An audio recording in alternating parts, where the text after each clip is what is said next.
This video is powered by the pros at Pascal Air Plumbing and Electric. Arkansas owned, Arkansas operated. GoPascal.com. I'm curious how KJ has looked since he didn't throw it all last week. How's he been in practice?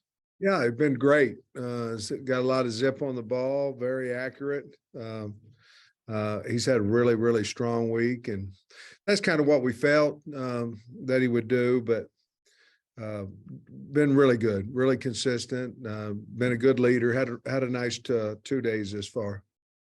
I was wondering how much you guys have talked about capitalizing on opponent mistakes. Auburn's turned the ball over 16 times this season already.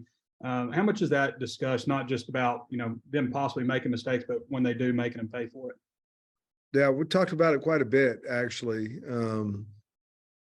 Certainly, we've got to take care. That's one of our goals for the week. We have to take care of the football, and we have to get some turnovers from them. But like you say, it doesn't really matter a lot unless you capitalize on the situation. So certainly have talked about it a lot. I think it'll be a key point in the football game. Thank you. Going back to KJ for a second, where have you seen him evolve this season from last season? A lot of confidence. Think he understands the offense better. Very percentage of accuracy on his reads has gone up. I think this has a lot to do with his confidence and being another year as a starter and the guy and all those things. But I've seen a lot of better throws, more zip on the ball. I just think he's a much better quarterback. I know we asked you about the defensive guys this morning on the teleconference, but what about the guys on the offense, how they've looked in practice, like Crawford, Henderson, Hazelwood, guys like that? Henderson practiced a little bit, not a lot yesterday. So he's probably still up in the air whether he'll be able to play. But he did practice some yesterday. Crawford's back, looked good. We moved him inside to play guard a little bit as well. I think him and Harris both can play tackle and guard. We're trying to get a little bit more versatility out of Tyke East and Harris. And I don't know who else you asked about. I'm sorry. I think Hazelwood, he's been dinged up. Yeah, Hazelwood's been dinged up. I think he'll be fine. And Bakke got a little dinged up as well, but I think he'll be fine too. I wanted to ask you about the confidence level, maybe overall for your defense, particularly, the second quarter at BYU, you got the 4th down stop, the Clark pick, you turned both those into touchdowns.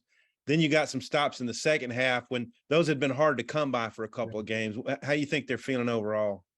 Well, I don't think I'd lie to you if I told you I think they're a confident group. We're trying to give them reasons to be confident in practice as far as our schemes and what we believe that they can do and all those things.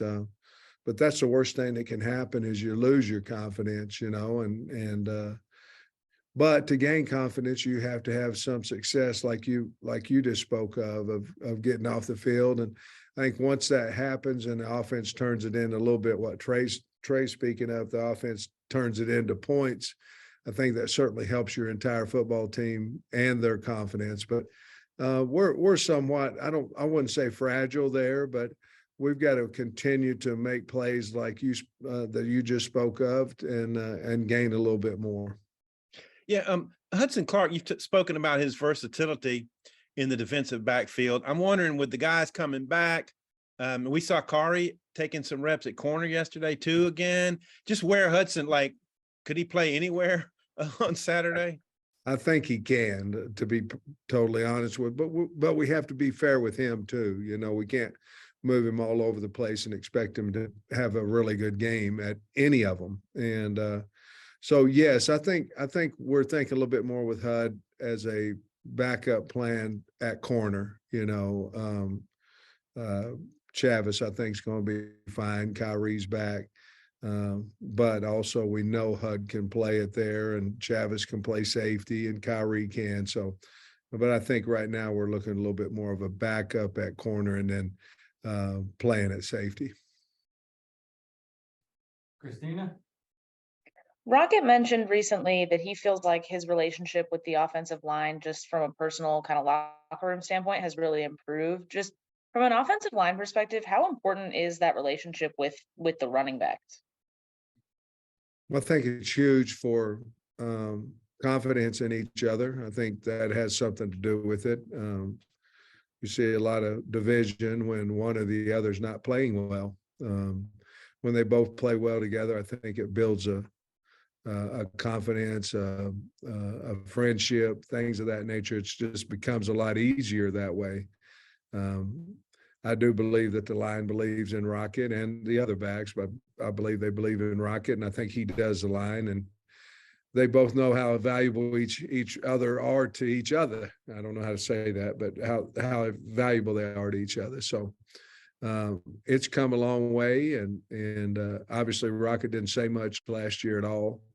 They're just talking with the pads and things, and now this year he's becoming a little more vocal and a little easier to get to know. Scotty? Yeah, Sam, just continuing on Rocket, what kind of a personality have you gotten to know or to see with him? I mean, I guess how has that personality evolved in the last year? Very serious kid. I mean, very serious, workmanlike, daily routine for him. If you ask academic folks, he's always the first one in there and gets his work done. If you ask anybody in the building, whether it be a coach or a trainer or in the weights, he's always on time, always giving maximum effort. That's kind of just who he is. But where he's come around a little bit more is his personality. He's talking more, not overly confident or certainly not close to cocky, but he feels good about what he's doing, and he should. And I think he's come a long way there. Then I wanted to ask you about Auburn's defensive ends and their edge rushers. I think they've got 3 guys with 5 or more tackles for loss. Just what jumps out on tape when you look at that group? Well, Derek Hall does. I mean, he's really a good player. I like Wooden. He's inside, but I like him. Bragg is another guy that's a good player for him. But they very twitchy, long, and have a strong desire to get to the quarterback. You know, there's a lot to be said in that as well. I really do like, they're talented, and we're going to have to know where those guys are, but you know, we're concentrating on Hall. I think he's really, really special, and we can't let him wreck our game if at all possible. Right. Yeah, I just got one for you, Coach. Last time you guys were there, 2020, there weren't, 20,000 fans in the stands or something. But you played a lot of games at Jordan-Hare. Arkansas hasn't won there since 2012, but had won several games there. Just your thoughts on the atmosphere and playing 11 o'clock game at Jordan-Hare Stadium. Well, it's a great place to play. I think it's a huge home field advantage for Auburn, just like Razorback Stadium is for us, but it's a huge advantage for them. I can't say that I was disappointed that we got an 11 o'clock game. I would much rather have 11 o'clock than a 7 o'clock. But I'm sure, they're a proud program. I'm sure they'll have a lot of people there and very loud. We've cranked it up just a little bit more noise-wise, decibel wise, and things of that nature this week to prepare for it. But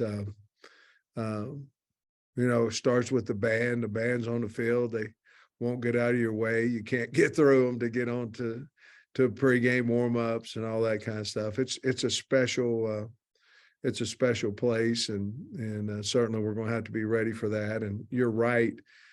2 years ago, I don't know what there was, 17, 18, 19,000 people there, and certainly it will be different, and hopefully we'll be prepared for it. We're certainly working on it. Bob? Hey, Sam, we're talking to the guys on the Zoom yesterday, and KJ and Trey talked about the rapport they've built, passing wise, and that play against BYU where Trey worked his way back to get open so KJ could find him after he broke all those tackles. I guess looking back on that play, I mean, how much do you think maybe their rapport helped in a situation like that, having two older guys that have been together for a while? I think any quarterback, I don't know this, but I believe that any quarterback knows who their go-to guy is. I think Trey's become that guy, that constant for KJ. And, you know, just as Burks was last year, if anything broke down, he's just going to throw the ball to Burks. You know, I think Trey's earned that right. He's catching the ball well. I about called for the punt team on that particular play, because there's no way he disappeared from my view and came out of it. And then when Trey caught it, he was still short of the first down, then made a really nice run, broke a couple tackles to get the ball down another 20 yards or so. So I think they have a really good rapport. They trust each other, and that's usually when you play well, is when you trust the other man, whether he's next to you, whether he's running routes, anything of that nature. So I think they have a great camaraderie between the two of them. A lot of respect between the two of them. Yeah, and I know you got asked about Trey on Monday, I think it was, but has he played even better than maybe you thought? And what have you thought about his blocking in particular? Because obviously that's something he's had to work on as a tight end. He always has been a willing blocker. I'm not for sure he's always been a good blocker. You know, he's always been willing. And now I believe he's really, I believe he's upped his draft stock. I think he's a physical blocker. Again, he's always wanted to, but now he has a physicality about it. And I'm really happy with him. I think he's one of the most improved players on our team this year. And Brian Harsin mentioned this, you know, both teams are coming off a bye week. So you've had time to add some wrinkles, or I guess you don't know what to prepare for exactly. I know you don't want to say what you guys might be adding, but do you expect just some wrinkles from both teams, just given the 2 weeks to get ready? I do. And, you know, they've done some things. They faked a punt early in the Georgia game, and they've done some things special teams wise, and they've done, you know, they've had some trick plays even late in the game at LSU and things of that nature. So anytime, it's not like a bowl game because you have more preparation time and you're not as worried about injuries and all that stuff during bowl prep because you've had a 10-day span before you go back to practice. So it's a little bit different, but I'm certain that we'll see something out of the ordinary from them. Thanks. Tom. The 2014 game down there, it was tied at halftime. And then Jim Chaney and them got stuck on the elevator. Did he talk about that a good bit after all that? We were running a wham play, you remember? We were running a wham, and man, we were rolling, you know. And I kept waiting for Chaney to come down at half, you know, he's gonna make some adjustments and things of that nature. And he never he got stuck. And yeah, we'd had a better time if we had won the game, you know, but we laughed after the hurt went off after a while, you know, we laughed about that. And you know, I haven't talked to Jim for a while. I talked to him early before the season started. He's over at Georgia Tech helping them as an analyst. But yeah, we had a good laugh about that. That's the first and last time anybody's ever gotten stuck in the elevator that I remember. Scotty. Yeah, Sam, I just looked at KJ's career passing numbers on the road, and he's thrown 15 touchdowns against 1 pick. And I think that interception was the Hail Mary near halftime last year at Ole Miss. What makes him, I guess, so effective or efficient in kind of some you know, hostile road environments? I think some guys are just built that way, and some guys, you know, embrace that situation. You know, when you go into some guys play better on the road just because, you know, they're the guy on the team and they're getting booed and all this kind of stuff, and they embrace that being the guy. And I think that says a lot about KJ, and certainly he's a competitor, and he wants to do well at home and away. But I think that might just be some competitive emotions that he's having there. And he really has, you're right. He's played extremely well on the road. Mason. Yeah, Coach, yesterday we talked to the guys about how y'all haven't been Auburn. Trey said he doesn't think y'all played your best ball against them, and KJ said it's a little more personal. I was just curious if you've kind of felt that from the team this week. Well, I think, KJ didn't play well against Auburn last year. I think that's a driving force for him. Obviously, they did some things that had success against us, and him.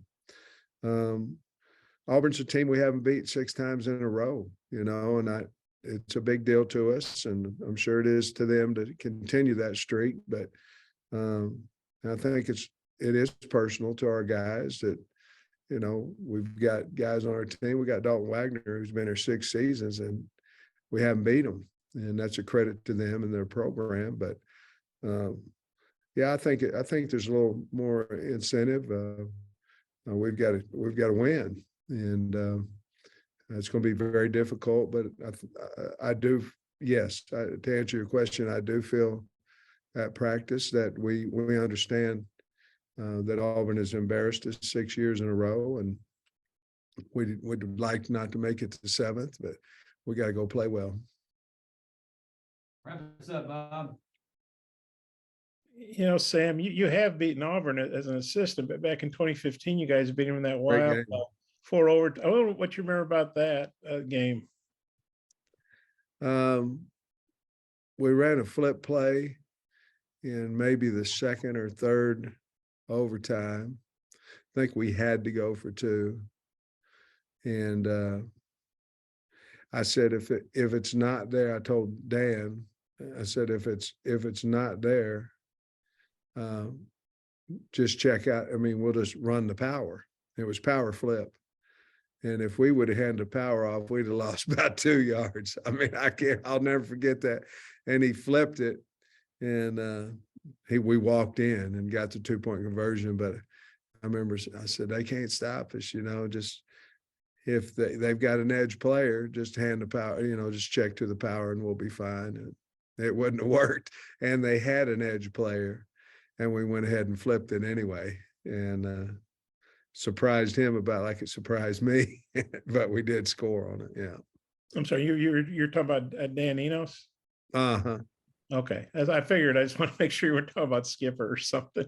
No, it was Danny Enos, and